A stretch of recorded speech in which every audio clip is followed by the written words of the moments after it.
There's a quiet but fierce race happening across the United States right now. Not for oil, not for rare earths, but for something far smaller and infinitely more powerful: semiconductors.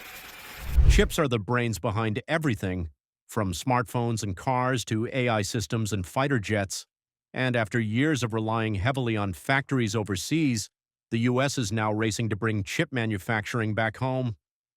It's one of the most ambitious industrial projects in American history, backed by hundreds of billions of dollars in government funding and private investment. But behind the patriotic headlines, the story is far more complex and the stakes couldn't be higher. Let's unpack the American chip comeback, why it's happening now, who's leading the charge, and what it means for the future of US technology. To understand the urgency, we need to rewind. For decades, the US was the undisputed leader in semiconductors. Companies like Intel, AMD, and Texas Instruments didn't just design chips, they made them here. But by the 2000s, manufacturing started moving overseas, mostly to Asia, where production costs were lower. Taiwan's TSMC and South Korea's Samsung became the world's powerhouses. Then came the pandemic. Supply chains broke down, demand for electronics surged, and suddenly, automakers and tech companies couldn't get enough chips. Plants shut down, prices skyrocketed, and the US realized something alarming: it had become dangerously dependent on foreign chip makers. That realization kicked off a national mission to rebuild America's chip-making capacity. In 2022, Congress passed the CHIPS and Science Act, injecting over $52 billion in subsidies to attract semiconductor manufacturing back to U.S. soil. Fast forward to now, and the results are starting to show. Construction crews are working around the clock in states like Arizona, Ohio, and Texas, building what some are calling the new Silicon Belt. The centerpiece of this movement is TSMC's $40 billion chip factory in Phoenix, Arizona. The world's most advanced chip maker, the same one that supplies Apple and Nvidia, is bringing its cutting-edge manufacturing process to U.S. soil. Once complete, the facility will produce some of the most advanced chips ever made, used in AI systems, smartphones, and defense technology. Then there's Intel, which has gone all in on revitalizing American production. It's building 2 massive fabs in Ohio and expanding others in Arizona and New Mexico. Intel's CEO, Pat Gelsinger, has made it clear he wants to make Intel not just a chip designer, but the foundry of the free world. Samsung and Micron are following suit. Samsung is pouring $17 billion into its Texas expansion, while Micron announced up to $100 billion in semiconductor investments in New York, one of the largest single manufacturing projects in U.S. history. So yes, the numbers sound impressive, but the race is about more than just economics. It's about national security. Chips power the technologies that define modern warfare: satellites, radar systems, drones, AI defense algorithms. If the U.S. were ever cut off from advanced chip supplies in a geopolitical conflict, its military and digital infrastructure could be paralyzed. Washington doesn't want to take that risk again, especially with tensions rising over Taiwan, where the world's most advanced fabs are located. But rebuilding chip manufacturing in America isn't as simple as writing checks. There are 3 major challenges standing in the way. First, cost. Producing chips in the U.S. is estimated to be 25% to 50% more expensive than in Asia.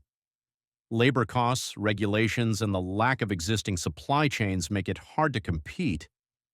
Even with federal subsidies, companies are warning that margins will be thin unless the U.S. builds a full ecosystem, from suppliers to skilled workers to logistics. Second, talent. Semiconductor fabrication requires highly specialized engineers, technicians, and materials scientists. But over the years, that talent pipeline has dried up. American universities shifted focus towards software and data science, leaving a shortage of people who actually know how to build things. Companies like Intel and TSMC are now partnering with community colleges and universities to launch new chip engineering programs. Third time, building a state-of-the-art fab isn't like opening a tech startup. It takes years. From planning and permits to construction and calibration, a single facility can take 5 to 7 years to become fully operational. That means the U.S. won't see the full payoff from these investments until the late 2020s. Still, momentum is building. Private sector investment has already surpassed $200 billion, and more than 50 new or expanded semiconductor projects have been announced across the country. States are competing fiercely for these projects with tax incentives, infrastructure upgrades, and workforce training programs. What's also changing is the geography of tech. For decades, tech meant Silicon Valley, but the new chip boom is reshaping America's industrial map. Ohio, Texas, Arizona, and New York are becoming the new epicenters of high-tech manufacturing. These projects are creating tens of thousands of high-paying jobs, not just for engineers, but for electricians, welders, and logistics professionals. And it's sparking a ripple effect. Chip manufacturing brings with it suppliers of chemicals, tools, packaging, and automation systems. Entire local economies are being reborn around these projects. In Phoenix, new housing developments, universities, and tech parks are emerging just to support TSMC's operations. But let's be clear, this is also a global competition. The European Union, Japan, and South Korea are also offering massive subsidies to lure chip investment. Everyone wants a piece of the semiconductor pie.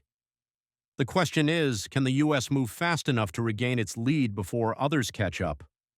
One thing's certain, chips aren't just technology anymore, they're geopolitical power. Control over chip production means control over innovation, defense, and the digital economy. That's why this race isn't optional, it's existential. And as AI becomes the dominant force in business and national security, the demand for advanced chips will only grow. NVIDIA's skyrocketing value has already shown how crucial chips are to the AI boom, but without secure local manufacturing, even that growth rests on shaky ground. So yes, America's chip factories are more than industrial projects, they're a statement. A declaration that the U.S. doesn't just want to design the future, it wants to build it. The chip race isn't about catching up to the world. It's about ensuring that when the next generation of technology arrives, from quantum computing to AI-driven robotics, the core of that innovation is made in America. Because in the modern world, whoever controls the chips controls the future.